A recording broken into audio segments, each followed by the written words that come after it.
Today's our poem is 3.3 Stopping by Woods on a Snowy Evening. The name Stopping by Woods on a Snowy Evening. First of all, guys, we will see the warming up and chit chat questions, then we will start the poem. Share this chat with your benchmate or classmate. As we know that we have missing our benchmates or classmates in this pandemic, so we will solve with our own these questions of chit chat. Where did you go for a picnic recently? हाल ही में आप picnic पर कहाँ गए थे? Who all accompany you? कौन आपके साथ था? कौन कौन आपके साथ आया था पिकनिक पर? Why did you select that picnic spot? वही पिकनिक स्पॉट आपने क्यों सिलेक्ट किया? What games, food, sights did you enjoy there? कौन कौन से ऐसे गेम्स थे, कौन सा ऐसा खाना था और कौन से ऐसे नज़ारे थे जो आपने वहाँ पर जिनका बहुत मज़ा लिया? What did you feel when it was time to return home? कैसा महसूस हुआ जब पिकनिक ख़त्म हो गई और आपको घर वापस लौटना पड़ा? तो ये कुछ आसान से क्वेश्चंस थे पिकनिक के ताल्लुक़ से, ये हमने यहाँ पर देखे।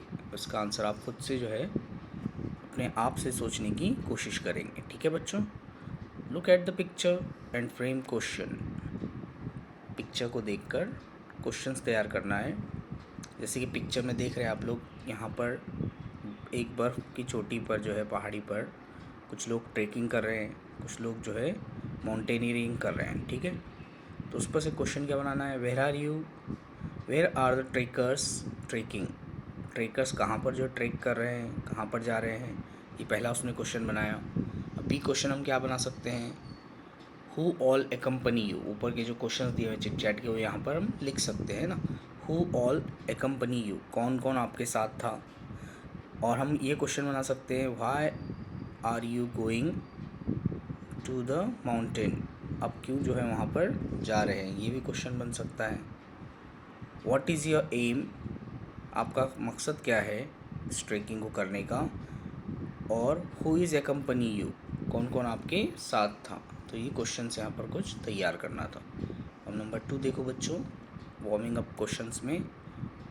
Form group of 4 to 6 students, every student should close his or her eyes.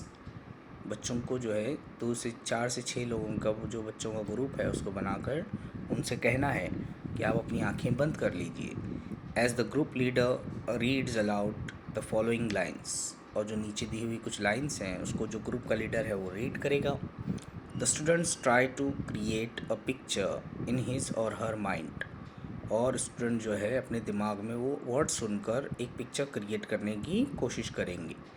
Each one gives a heading for each description. और जो पढ़ा जाएगा उसको हेडिंग देना है, उसको जो है उन्वान देना है। ठीक है, अभी अब तो जो है यहाँ पर हमारा ग्रुप है नहीं, तो मैं पढ़ता हूँ बच्चों, आप लोग अपनी आइज़ क्लोज कीजिए और मुझे ये बताने की कोशिश कीजिए कि ये क्या हो सकता है। आप अपने दिमाग में सोचिए। ठीक है, ए मैं पढ़ रहा हूँ पहले। Bright blue sky, soft white clouds sweeping by tiny specks of birds flying high, sun playing hide and seek behind the clouds।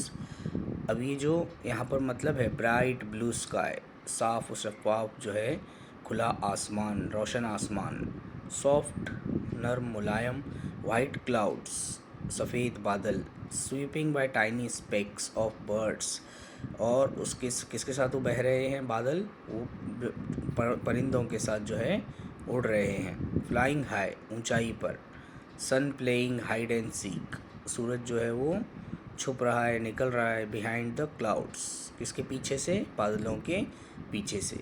तो ये नज़ारा जब हम देखते हैं तो ये कौन सी आपको याद दिलाता है, उसके ऊपर हेडिंग बनाना है। ठीक है, तो यहाँ पर हम लिख सकते हैं sunny day, a morning day, है ना, a morning time.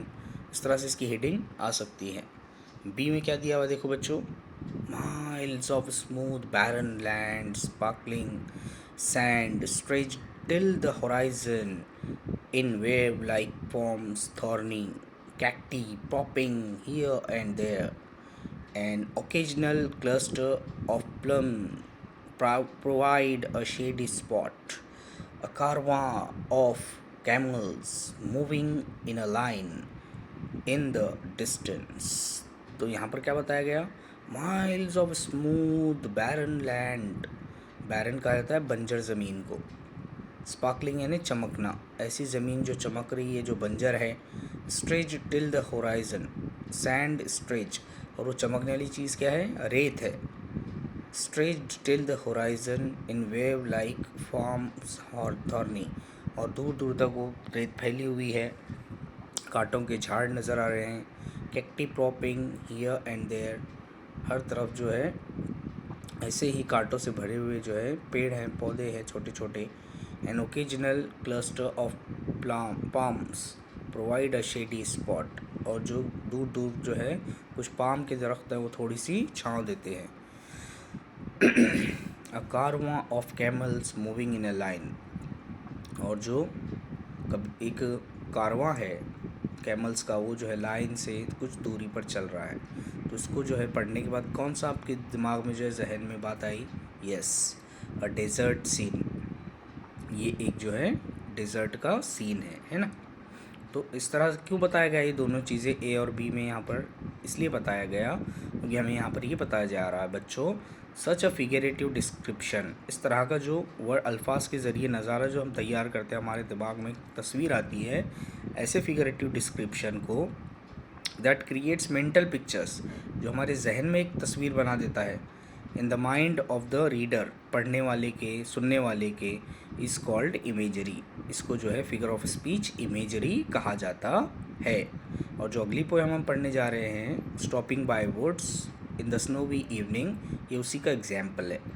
It is the poetic device, ये एक पोएटिक डिवाइस है, दैट एनहांस द पोएम, जो पोएम को और ज़्यादा जो है एनहांस करती है।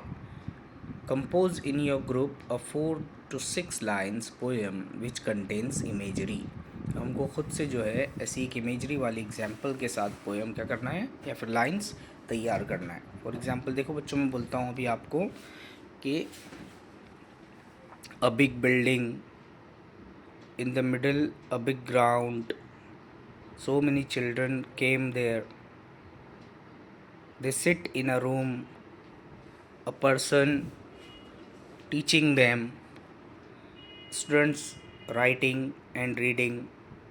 तो इस तरह की लाइंस मैंने कहा, तो आपके दिमाग में क्या इमेज तैयार हुई?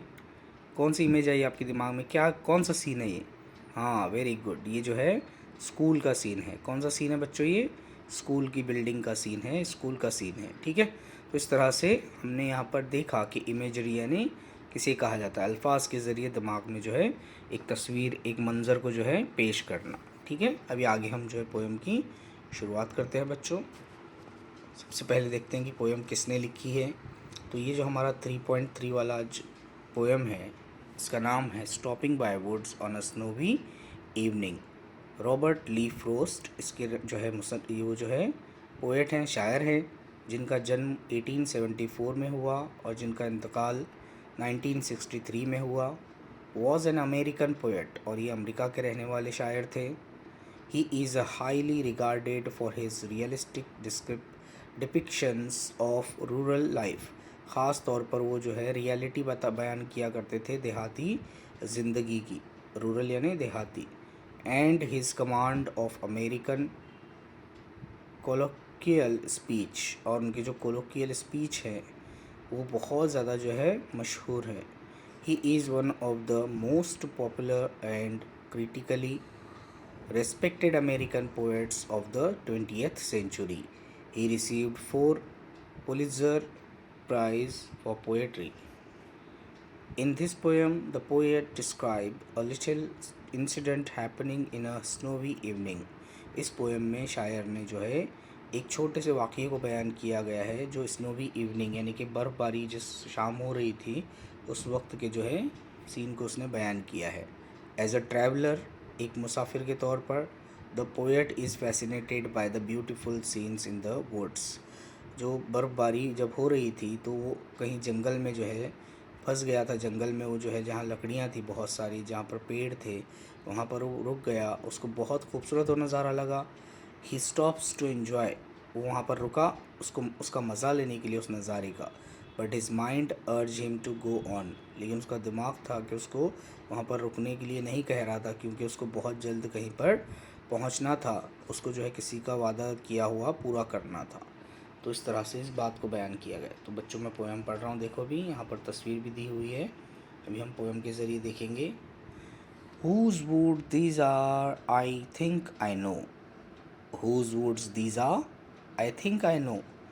ये पेड़, ये जो यहाँ पर लकड़ियाँ हैं, ये जो यहाँ पर जंगल है, ये किसका है शायद मुझे पता है, ऐसा यहाँ पर पोएट कह रहा है, अपना अंदेशा बयान कर रहा है। His house is in the village, दो हो सकता है उसका जो घर है वो कहाँ पर हो, करीब के गांव में हो। He will not see me stopping here, और वो तो मुझे देखेगा नहीं यहाँ पर कि मैं रुक गया हूँ उसकी ज़मीन पर, उसकी जो है वुड्स के अंदर, उसके जो है जंगल के अंदर, जिसका ये जंगल है। To watch his woods fill up with snow, उस अपने जो है जंगल को जो पूरी तरह से जो है उसकी जो लकड़ियाँ हैं, जो वहाँ पर उसका जो अमानत है वो पूरी तरह से ढक चुकी है, किसमें, बर्फ़ में। ये सब देखने के लिए यहाँ पर वो मौजूद नहीं है, लेकिन मुझे ये नज़ारा बड़ा खूबसूरत लग रहा है, इसलिए मैं कुछ देर यहाँ पर रुकता हूँ, ऐसा उसने तय कर लिया। My little horse must think it cure, लेकिन मेरा जो हॉर्स है छोटा सा, जिसके ऊपर मैं सवार हूँ, जैसे कि मैं एक कहीं सफ़र पर निकला हूँ अपने उस हॉर्स के ऊपर, वो बड़ा ही बेचैन है, उसको बड़ा अजीब व गरीब लग रहा है। क्योर का मतलब होता है बच्चों अजीब व गरीब, strange. To stop without a farm house near, कि मेरा मालिक जो है ये मुझे कहाँ लेकर आया, यहाँ पर तो कोई फार्म हाउस है ही नहीं दूर नज़दीक कहीं पर भी, फिर ये यहाँ पर इस जंगल में क्यों रुका है। तो घोड़ा भी जो है उसका छोटा सा घोड़ा, वो भी क्या हो गया, थोड़ा सा क्योर हो गया, वो भी अजीब व गरीब महसूस करने लगा। Between the woods and frozen lake, ये यहाँ पर क्यों आके रुका, इस जंगल के बीच में, इस जो है जमी हुई झील पर आखिर क्यों रुका हुआ है ये। The darkest evening of the year, जबकि ये साल की सबसे ज़्यादा जो है डार्केस्ट इवनिंग होने वाली है। डार्केस्ट का मतलब है बच्चों यहाँ पर मुसीबतों से भरी हुई, बहुत ज़्यादा अंधेरी, ये शाम होने वाली है, फिर भी मेरा मालिक यहाँ पर क्यों रुका, सब घोड़ा भी सोच रहा था। He gives his harness bells a shake, उसने जो है अपने मालिक को जगाने के लिए, अपने मालिक को जो है कुछ बताने के लिए अपने हार्नेस बेल्स जो थे, हार्नेस बेल का मतलब था बच्चों जो जानवरों के गले में बांधे जाने वाला, ख़ास तौर पर जो घोड़े के गले में बांधा जाने वाली घंटी होती है उसको हार्नेस बेल कहते हैं। तो वो शेक करने लगा, उसको हिलाने लगा, ताकि वो आवाज़ सुनकर थोड़ा सा इस नज़ारे के जो है मज़े से बाहर निकले, उस जुनून से बाहर निकले और जल्दी से यहाँ से निकल पड़े। To ask if there is some mistake, ऐसा लग रहा था अपने हार्नेस बेल बजाने के बाद कि घोड़ा बता रहा है कि आपने कोई गलती की है, आप कोई मिस्टेक कर रहे हैं। वो पूछना चाहता था कि कहीं आप गलती तो नहीं कर रहे कि आप गलत जगह रुक गए हैं। The only other sounds the SVEEP, दूसरी जो और आवाज़ थी वो किसकी थी, स्वीपिंग की थी, ऑफ ईजी विंड, हवाओं के बहने की आवाज़ थी। And downy flake, downy flake यानी धीरे धीरे बर्फ़ के गिरने की आवाज़, जो आसमान से बर्फ़ बारी हो रही थी उसकी आवाज़ थी। The woods are lovely dark and deep, ये जो जंगल था, यहाँ की जो लकड़ियाँ थी उस जंगल की, जब बर्फ़ उस पर गिर रही थी तो बहुत वो खूबसूरत लग रही थी।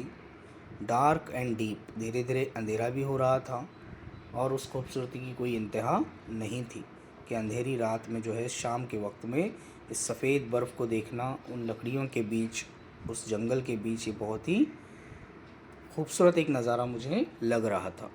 But I have promise to keep, फिर उसको याद आया पोएट को कि लेकिन मुझे किसी का वादा रखना है, किसी का वादा पूरा करना है। And miles to go before I sleep, and miles to go before I sleep, और सोने से पहले मुझे कहीं पर जल्द अज जल्द पहुंचना है, इसलिए इस खूबसूरत नज़ारे को मैं ज़्यादा देर तक जो है देख नहीं सकता, क्योंकि मुझे किसी का वादा पूरा करना है।